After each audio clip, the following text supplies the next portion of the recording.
जो बोले सो निहाल। सत श्री अकाल जी। तो दोस्तों, आज मैं उस धर्म स्थल में शीश नमन करने जा रहा हूँ जिसका कि इतिहास जानकर आप भी कहेंगे कि उन महान श्रद्धेय गुरुओं ने अपनी और अपने परिवार की जान की परवाह ना करते हुए मुगलों का सामना ना किया होता तो आज का ये हिंदुस्तान ना होके मुगलिस्तान होता। तो दोस्तों, आज मैं श्री अनंतपुर साहिब में शीश नमन करूंगा तथा उससे संबंधित गौरवशाली गाथा के बारे में आपको बताऊंगा। इसलिए आप वीडियो को पूरा ज़रूर देखें और मेरे चैनल को ज़रूर सब्सक्राइब करें। तो नालागढ़ से चल के अभी मैं पहुंच चुका हूं भरतगढ़ में। अभी मैं जाऊंगा श्री अनंतपुर साहिब की ओर। यहां से लगभग 20 मिनट के पश्चात हम पहुंच जाएंगे श्री अनंतपुर साहिब में। रास्ते में लहराते हुए खेत, नीला रंग संजोए बड़ी बड़ी नहरें देखने को मिलती हैं जो कि सफ़र को और भी मनमोहक बनाती हैं। दोस्तों, पंजाब भारत का एक प्रमुख राज्य है जिसे 5 नदियों की भूमि भी कहा जाता है। पंजाब भारत के उत्तर पश्चिमी भाग में स्थित है। पंजाब को अपने उपजाऊ भूमि की वजह से स्माइलिंग सोल ऑफ इंडिया के नाम से भी जाना जाता है। पंजाब को भारत की शान भी कहा जाता है। इस राज्य में 5 नदियाँ सतलुज, ब्यास, रावी, झेलम तथा चिनाब बने हैं। प्राचीन समय में पंजाब सप्त सिंधु के नाम से भी जाना जाता था। प्राकृतिक संसाधनों व कृषि योग्य उपजाऊ भूमि से संपन्न पंजाब का प्राकृतिक दृश्य बेहद खूबसूरत है। तो दोस्तों, अभी हम पहुंच चुके हैं कीरतपुर में। और कभी आप मनाली जाना चाहो तो सामने दिख रहे फ्लाईओवर का इस्तेमाल कर सकते हो। दोस्तों, पंजाब में जगह जगह ऐसे खूबसूरत से गेट देखने को मिलते हैं। अभी हम जिस जगह पे खड़े हैं यहीं से रास्ता जाता है विरासते खालसा के लिए। अगर आपको पंजाब की संस्कृति और पंजाब का इतिहास जानना हो तो विरासते खालसा जरूर जाएं। तो दोस्तों, सामने सफ़ेद रंग का विशाल सा खूबसूरत गुरुद्वारा दिखाई दे रहा है। यही गुरुद्वारा श्री अनंतपुर साहिब है। यहाँ के मिट्टी का कण कण एवं ये विशाल गुरुद्वारा अपनी गौरवमयी गाथा को बयान कर रहा है। आनंदपुर साहिब और उसके आसपास कुल 10 गुरुद्वारे हैं। दोस्तों, अभी हम पार्किंग में हैं। यहाँ पे हमने अपनी गाड़ी पार्क की और फिर हम चल दिए गुरुद्वारे की ओर। दोस्तों, होली के समय यहाँ की रौनक देखने लायक होती है। वैसे तो होली का त्यौहार पूरे भारत में पूरी धूमधाम तथा श्रद्धा से मनाया जाता है, परंतु श्री गुरु गोविंद सिंह जी ने होली की जगह पर होला मोहल्ला शुरू किया था। यह त्यौहार सिखों में वीरता का रस भरने के लिए शुरू किया गया। श्री अनंतपुर साहिब के निकट गांव अगमपुर के स्थान पर एक खुले मैदान में गुरु गोविंद सिंह जी ने 22 फरवरी 1701 ईस्वी को सारी संगत को बड़ी संख्या में इकट्ठे होकर श्री अनंतपुर साहिब से वहां पर पहुंचने के लिए कहा। यह होली के दूसरे दिन की बात है, जहां पर कि गुरुजी अपनी सेना में उत्साह और भावना पैदा करने के लिए नकली युद्ध आयोजित करते थे और इसमें विजेताओं को पुरस्कार से नवाजा जाता था। दोस्तों, अनंतपुर साहिब भारत के पंजाब राज्य के रूपनगर जिले में स्थित एक ऐतिहासिक नगर है। यहाँ शिवालिक पर्वतमाला के चरणों में सतलुज नदी के समीप स्थित है। अगर इतिहास की बात करें तो अनंतपुर साहिब से पहले यह एक माखोवाल नाम गांव था जो कहलूर रियासत, जो कि वर्तमान में हिमाचल प्रदेश है, के अंतर्गत आता था। जब सिखों के 9वें गुरु श्री तेग बहादुर जी को कहलूर के राजा ने अपनी रियासत में शरण दी, तब राजा ने गुरु साहब को 1665 में इस जगह बसाया। तब गुरुजी ने इस जगह का नाम माखोबाल से बदलकर चक नानकी रखा। फिर बाद में इस जगह का नाम आनंदपुर साहिब पड़ा। गुरु गोविंद सिंह जी ने 28 वर्षों तक यहाँ पर निवास किया था। चैत्र मास की पूर्णिमा को जब समस्त भारत में होली का त्यौहार मनाया जाता है, तब आनंदपुर साहिब में 3 दिनों तक होला मोहल्ला पर्व बड़ी धूमधाम के साथ मनाया जाता है। यह पर्व होली से एक दिन पूर्व प्रारंभ होता है तथा होली के एक दिन बाद तक चलता है। तो दोस्तों, कुछ ही क्षणों के पश्चात हम गुरुद्वारा परिसर में पहुंचने वाले हैं। इस पराक्रम की धरती को देखने और श्री गुरुद्वारा साहिब में शीश नमन करने श्रद्धालु पूरे विश्व से यहाँ पर अक्सर आया करते हैं। क्या आपको पता है कि गुरुद्वारे में सिर ढककर ही क्यों जाते हैं? तो इसका कारण पवित्र धर्म ग्रंथ गुरु ग्रंथ साहिब जी के प्रति सम्मान व्यक्त करने की भावना है। हम गुरु ग्रंथ साहिब जी को अपना साक्षात गुरु मानते हैं, इसलिए गुरु के सम्मुख सिर ढकना शोभनीय और सम्माननीय है। तो दोस्तों, चलते चलते अभी हम पहुंच चुके हैं जहां पर कि हम अपने शूज़ यहां पे उतारेंगे। यहाँ पर गुरुद्वारे में आके सेवा करना अपने आप में एक गर्व का पल होता है। गुरुद्वारे में चाहे जूता घर हो या फिर गठरी घर या फिर गुरुद्वारे का परिसर या फिर लंगर की सेवा, दूर दूर से आई हुई संगतें यहाँ पर निस्वार्थ भाव से सेवा करती हैं तथा अपने आप को गौरवान्वित महसूस करती हैं। अगर आप भी कभी भविष्य में गुरुद्वारा श्री आनंदपुर साहिब जी में आएँ तो जूता घर में अपने शूज़ उतार सकते हैं और गठरी घर में अपने लगेज जमा करवा सकते हैं। इतनी अच्छी सेवा देने के बावजूद कुछ श्रद्धालु अपने शूज़ यहीं रास्ते में उतार जाते हैं, जो कि एक शोभनीय काम नहीं है। अगर आप कभी भी यहाँ पे आएँ तो अपने शूज़ जूता घर में ही रखें। तो दोस्तों, आगे इस वीडियो में मैं आपको बताऊंगा कि खालसा पंथ की नींव कब और कैसे रखी गई और इस गुरुद्वारे में कौन कौन से पवित्र हथियार हैं। यह उन दिनों की बात है जब मुगल सम्राट औरंगजेब हिंदुओं पर घोर अत्याचार कर रहा था। मंदिर गिराए जा रहे थे, पुजारियों पंडितों का अपमान किया जा रहा था और हिंदुओं को बलपूर्वक मुसलमान बनाया जा रहा था। लोगों में भय, आतंक तथा कायरता घर कर रहे थे। उन्हें सूझ नहीं रहा था कि वे क्या करें। इस परिस्थिति में कश्मीर के कुछ पंडितों ने एकत्र होकर सिखों के नवे गुरु श्री गुरु तेग बहादुर जी के पास जाके पुकार की तथा विनती की कि वह उनकी रक्षा हेतु कोई उपाय सोचें। गुरु जी ने गहरी सोच विचार के बाद उन्हें कहा, अत्याचार के भीषण अग्नि को शांत करने के लिए इस समय किसी महान आत्मा के बलिदान की आवश्यकता है। गुरु गोविंद सिंह जी उस समय केवल 9 वर्ष के थे। अपने पिता की बात बड़े ध्यान से सुन रहे थे। उन्होंने सब कुछ सुनने के बाद कश्मीर के पंडितों के सामने ही अपने महान त्यागी पिता से कहा, आपसे बढ़कर महान इस समय संसार में कौन सा दूसरा पुरुष है। बाल गोविंद के मुख से निकला यह वाक्य अलौकिक था। श्री तेग बहादुर साहिब को धर्म की रक्षा के लिए मुगलों के साथ टक्कर लेनी पड़ी और अंत में दिल्ली के चांदनी चौक में उन्हें शहादत प्राप्त हुई।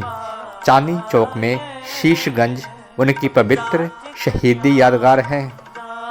श्री गुरु तेग बहादुर साहिब तो शहीद हो गए, पर मुगलों के अत्याचार के विरुद्ध आरंभ किया गया उनका धर्म युद्ध समाप्त नहीं हुआ। उसकी बागडोर उनके सुपुत्र श्री गुरु गोविंद सिंह जी ने संभाल ली थी। गुरु जी यह जान चुके थे कि मुगलों के साथ लोहा लेने के लिए भारतवासियों की लगभग मृत्यु हो चुकी रूह में जान फूंकना आवश्यक है। विशेषकर एक बहादुर सेना तैयार करना जरूरी है। अभी जो आप देख पा रहे हैं यही गुरुओं के पवित्र हथियार हैं।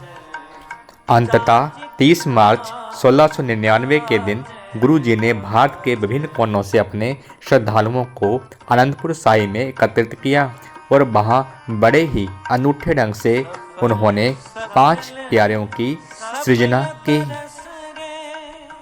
गुरु जी हाथ में नंगी तलवार लेकर अपने तंबू से बाहर निकले तथा अपने शिष्यों के समूह को गरजकर संबोधित करते हुए कहा, बोले, मुझे एक शीश चाहिए। क्या तुम्हारे में ऐसा कोई पुरुष है जो धर्म की रक्षा के लिए यहीं और अभी प्राण न्यौछावर करने के लिए तैयार हो जाए? यहाँ हृदय कंपा देने वाली ललकार थी। भीड़ में विचित्र सा सन्नाटा छा गया। लोग एक दूसरे का मुंह ताकने लगे। तब लाहौर से आया एक क्षत्रिय भाई दयाराम उस विशाल जनसमूह में उठ खड़ा हुआ। वह गुरुजी के पास जाकर उनके आगे अपना सिर झुका दिया। गुरुजी उसे खेमे के भीतर ले गए तथा कुछ ही मिनटों में ताजे लहू से भीगी तलवार हाथ में लिए बाहर आए।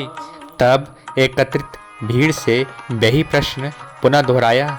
इस बार दिल्ली का एक जाट भाई धर्मदास भीड़ में से उठकर गुरुजी के पास गया। गुरुजी उसे भी खेमे के भीतर ले गए। अब पहले से भी अधिक रक्त से सनी तलवार लेकर बाहर निकले तथा पुनः वही मांग दोहराई।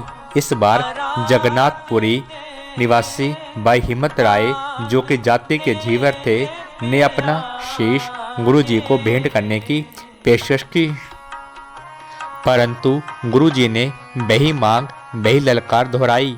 इस प्रकार चौथी बार की ललकार पर द्वारकापुरी गुजरात निवासी भाई मोहकम चंद तथा पांचवी बार बिदर महाराष्ट्र के एक भाई साहिब चंद ने बारी बारी से गुरुजी को अपने शीश पेश करके उनकी आज्ञा मानी और स्वयं को गुरुजी के समक्ष समर्पित किया।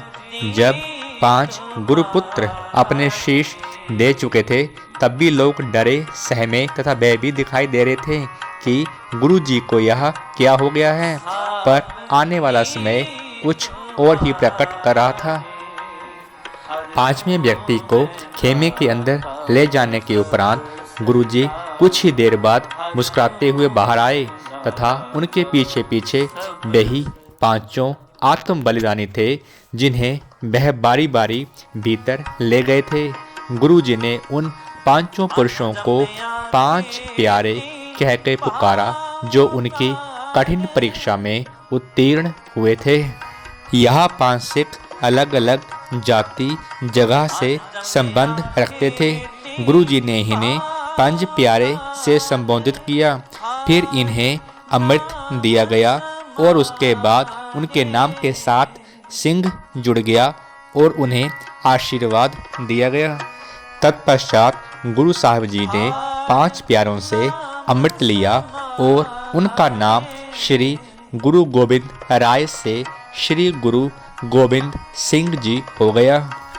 खालसा पंथ की नींव रख के गुरु गोविंद सिंह जी ने एक आदर्श समाज की स्थापना की, जो कि जाति पाति, धर्म, सामाजिक ऊंच नीच के भेदभाव से दूर था। तख्त श्री केशगढ़ साहिब खालसा पंथ के 5 तख्तों में से तृतीय तख्त है।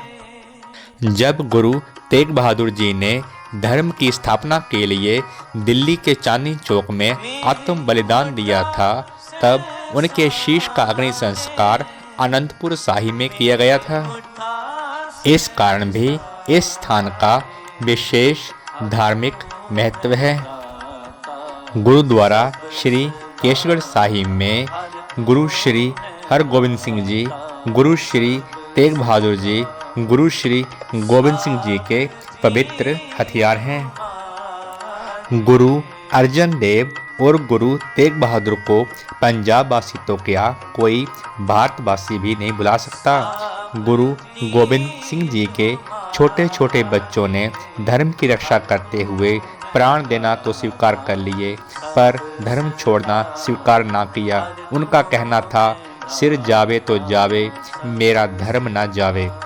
जो बोले सो निहाल। सत श्री अकाल जी।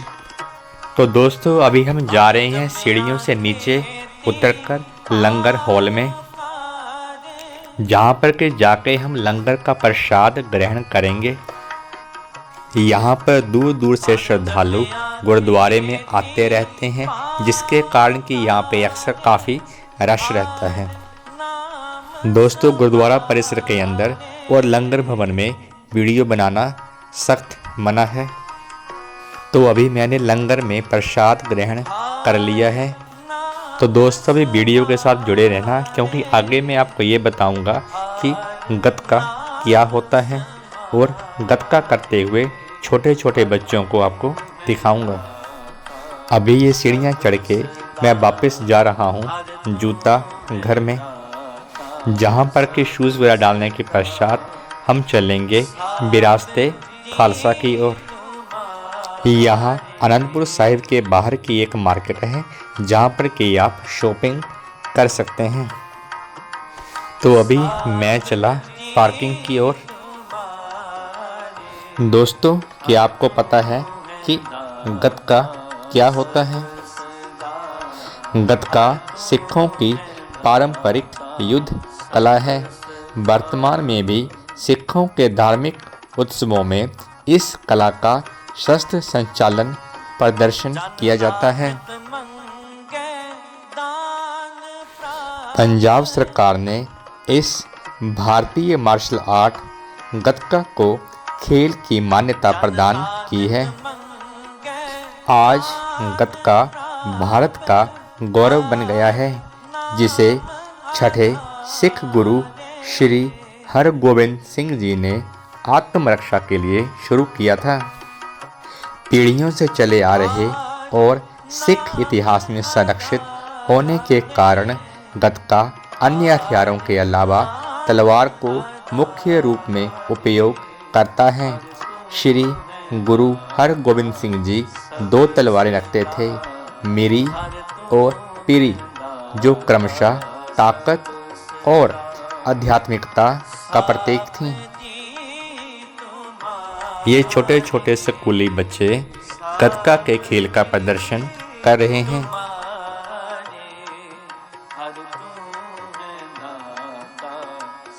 दोस्तों, जैसा कि आप देख सकते हैं कि पीछे गाड़ी में गुरु ग्रंथ साहिब जी विराजमान हैं, इसलिए पानी के टैंकर के द्वारा और झाड़ू लगाकर सड़क की सफाई की जा रही है। गुरु ग्रंथ साहिब जी सबकी मनोकामनाएं पूर्ण करें।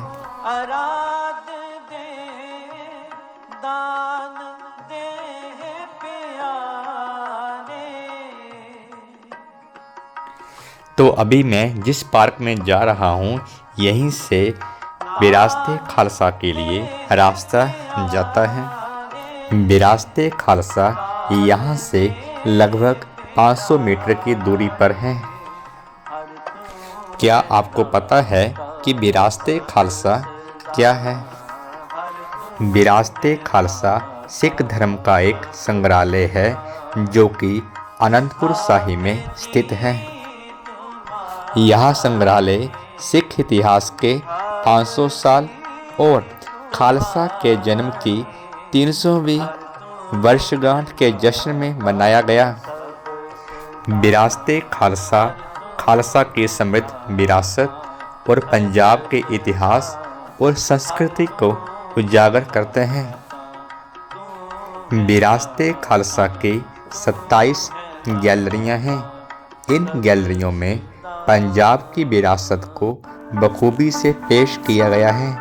हर गैलरी में क्या है, इसके बारे में विस्तार से लिखा हुआ है, बल्कि आपको हेडफोन भी दिए जाते हैं, जिससे आप हिंदी, पंजाबी या फिर अंग्रेजी में सुन सकते हैं। विरासते खालसा में जाने के लिए आईडी प्रूफ लाना बहुत ज़रूरी है। टिकट काउंटर पर यह देखा जाता है। इसके अलावा जब अंदर गैलरियों को देखने के लिए ऑडियो सिस्टम दिया जाता है, तो वहाँ आईडी प्रूफ जमा करवाना होता है। तो दोस्तों, मेरी ये यात्रा आज यहीं पे समाप्त हो रही है। अगर मेरी ये यात्रा आपको अच्छी लगी हो तो प्लीज़ वीडियो को लाइक करना और चैनल को सब्सक्राइब करना। जो बोले सो निहाल। सत श्री अकाल जी।